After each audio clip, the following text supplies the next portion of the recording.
Hey friends, welcome here to another homeschool update. We are really counting down to the end of our school year. I can't believe how quickly that is coming up.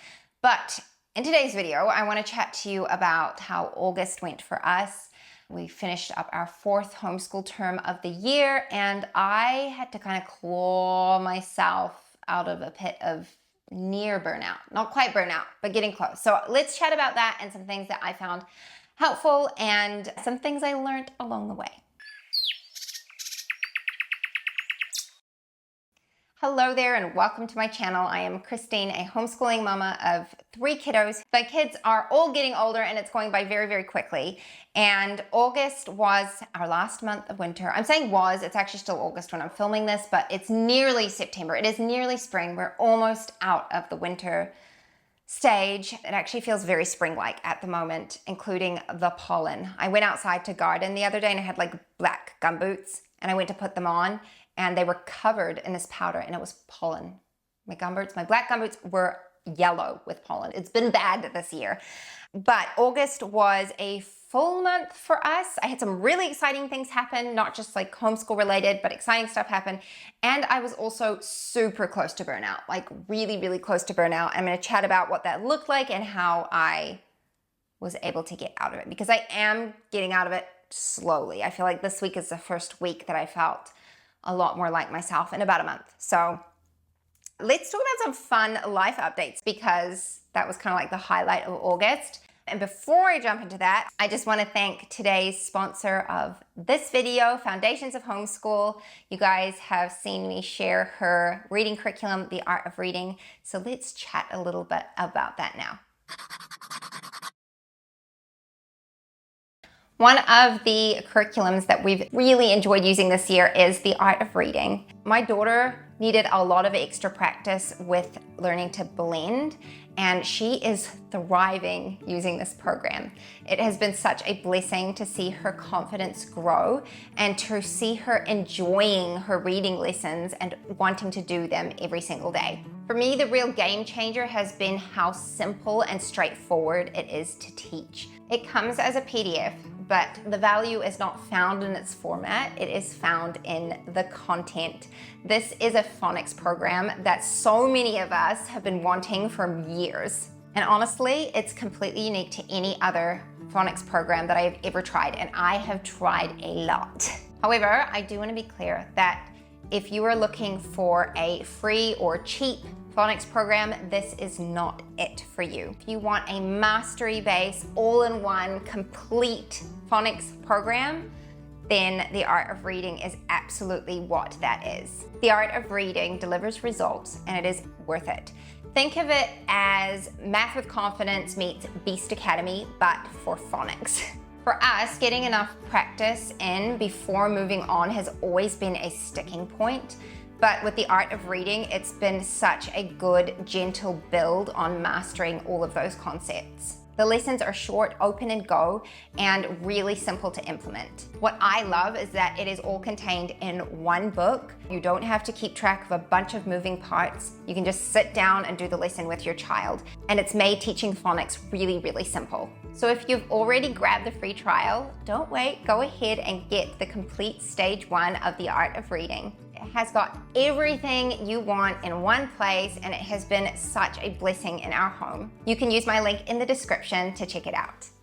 So as far as curriculum goes, I wanted to give you guys a little update on IEW, because that is something my son started 5 weeks ago now, and he's doing really well with that. It has been a bit of an adjustment as far as time expectations, because it does take him longer than what he was doing, but I don't think that's a bad thing. I think that's been a really good thing for him to realize that we do have to sit down and work at things for a little bit longer, but also teaching him to sort of pace himself. So for instance, today he was typing up his final copy and it was 2 paragraphs long, and I suggested to him, why don't you write the first paragraph and then take a break and go do something else in school. You could do handwriting or a logic puzzle and then go back to it. Otherwise, you might find yourself getting a bit overworked with it and frustrated. And that worked really well for him. So it's been a good way of teaching him time management, but he's enjoying it. He really likes Mr. Pudawa. I really like Mr. Pudawa. He's a great teacher. He's funny and he's engaging.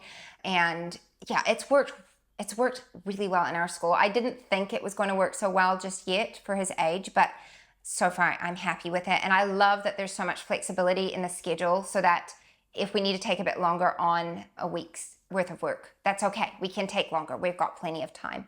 I've also really enjoyed Fix It Grammar. I think it's been my favorite grammar program we've used to date. And because of that, I'm really thinking about using it with my daughter next year. She'll be 9. She'll be going into 4th grade. And I think she'll do really well with it. So that is what I'm considering for her. For my son, I don't think we've been doing anything else that we've changed up. He's doing IEW Math with Confidence. He's just finished up, or just finishing up, I think, Unit 2 from grade 5, Math with Confidence, and that's going really well. He's enjoying it. So yeah, nothing too crazy different for him. He's been using Type C for his typing practice, and again, that's quick and easy. He kind of straddles 4th and 5th, but he's more in the 5th side of things now.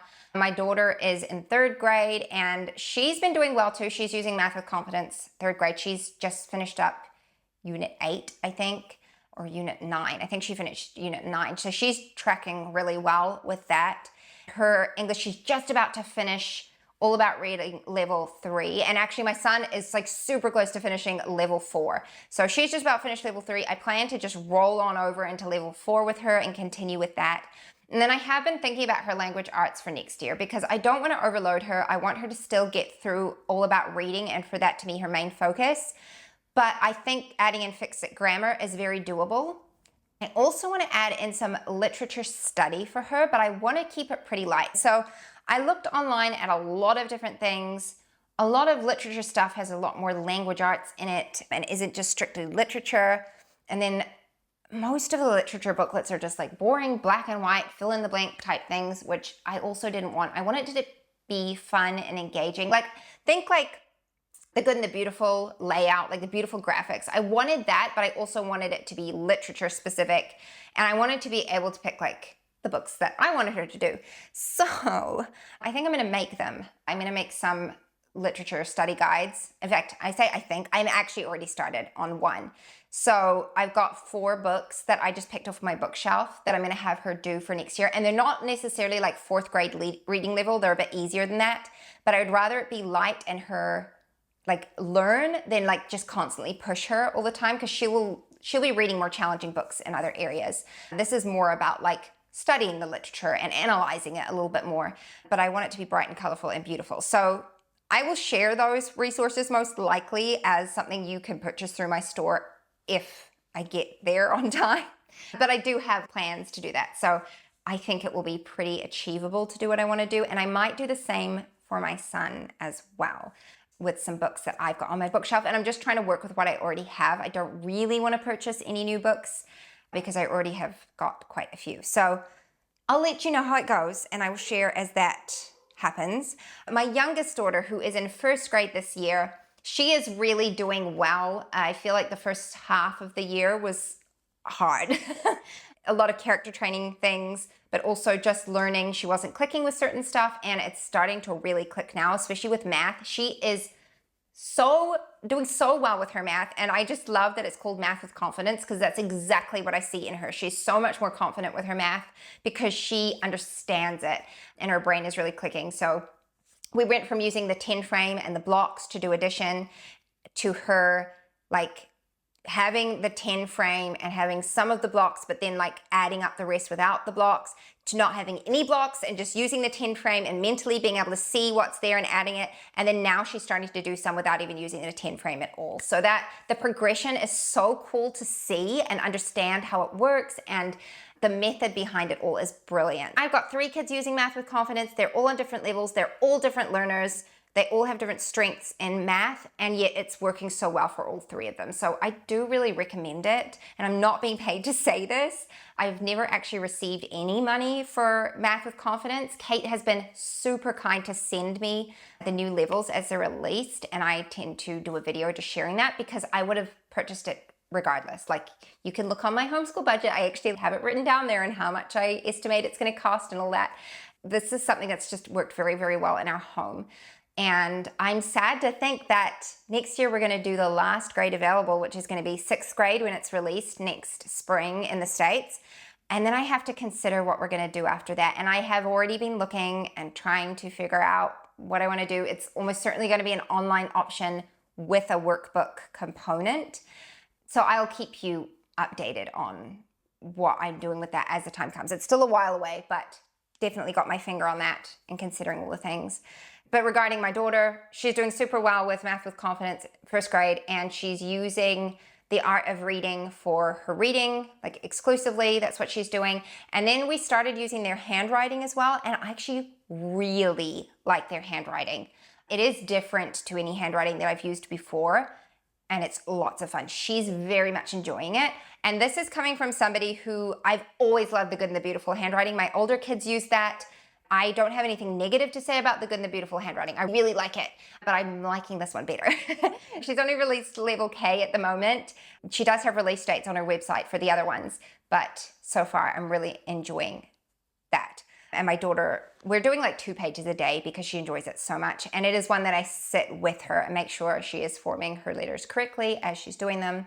So yeah, that's my update on curriculum and group subjects, homeschool subjects. We're doing fine with our group subjects, and I think we will be able to see out the end of the year well. I'm praying that we don't like peter out and crash by the end of the year, but I'm hoping that if we still take like good breaks, we'll do well, because I've really enjoyed all the resources we've used this year. I'm looking forward to doing my end of year wrap up and sharing it all with you, but that's a little while away. I'm pretty sure in my last homeschool update, I said to you that I was waiting for my sister, my younger sister, to have her baby, and she did have her baby, and I was able to be there, and that was like a huge highlight for me. She had him at the beginning of August, and I was able to go over and spend the day with her when she was in early labor, like super early labor.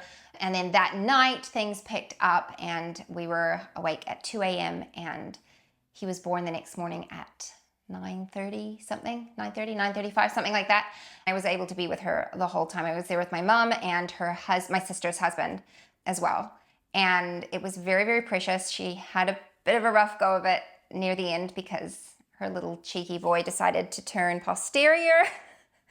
Like, she was super close to having him, and then he turned posterior, and then, praise the Lord, he turned back around it. But it was wild. It was wild. And I was able to get some really, really, really precious photos of her labor, which was very exciting. And then probably the most special part of it was that I was actually able to catch him as he was being delivered. So my hands were right there as he came out. I remember my sister, when she was brought home from the hospital, there's like a 7-year age gap between us, and I remember feeding her bottles and, you know, putting her to sleep, and like she was my little baby. And then I was there and helped her, like, not helped her. I wouldn't say that I helped her deliver it because she was incredible and did it all herself. She had like 0 pain medication. She was a rock star. I was there to deliver her baby, and that was just very precious. So that was probably the highlight of August, and he's just the sweetest little squishiest boy. So what a blessing that was for me to be there when she had him. I took a few days to get over that because we're up like all night. When you don't have those postpartum hormones on board, I am telling you guys, it is rough. It took a couple days to kind of get over the sleep deprivation of that. I think we didn't do school that Monday, but then we did continue, and I'm pretty sure we had the break. We had a break like not long after that. So August, we had our homeschool break. That's what happened. Now I recall. I was already feeling a bit spent. I was feeling tired. I think it was mainly the end of winter. You know, you just get that like, I know those of you in the States, everyone talks about January being a really rough time to homeschool because you've just gone through the holidays and everyone's tired and it's winter and yada, yada, yada. Well, it was kind of the same thing, but different time of year for us with our seasons being flipped. And I would say that the main thing that I noticed was just complete lack of motivation. And that is not like me at all. I always have projects ongoing. I always have something that I want to be creative about. I love homeschooling my children. And all of a sudden, that was not there anymore. I didn't want to do the homeschool. I didn't want to get up and do the things. I just wanted to lie on my bed and read books. And so what we did was, first of all, I pared everything back to bare minimum. So we did English and math, and we did our read aloud and Bible in the morning, and that was it. We did that for 2 weeks.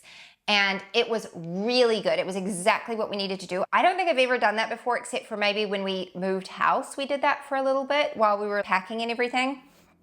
But I hadn't done it for at least a couple years. And so that was brilliant. It was exactly what we needed to do at the time. And then we took our week of homeschool break that was already scheduled in, and we did zero school during that time.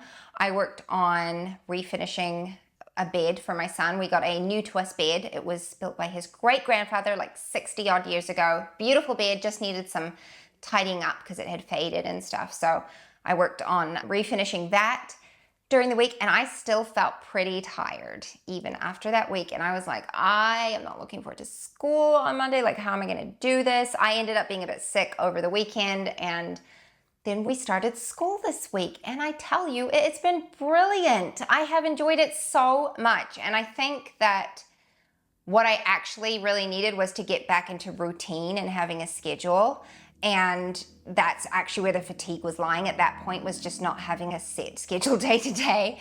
It really helps me to stay motivated. So paring back our school for those 2 weeks and then taking the break was perfect. And now we're going, like, I looked at how many weeks of school we've got left. We just finished our first week of school, and we have 11 weeks of school left for the year, which is like nothing, guys, because we will take another week break in 5 weeks' time, and then it'll be our final 6 weeks of the year, and that just blows my mind. How on earth did we get here that quickly? And I know that it's gonna go by really fast because my girls' birthdays are coming up, and there's just a whole bunch of stuff.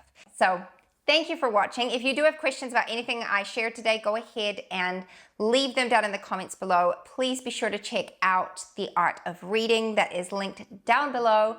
If I have a coupon code, it will be there. Anyway, that's all I had to share. Thank you for watching. I'll see you next time. Bye. The world had more of your smile. What if the wind could spread your love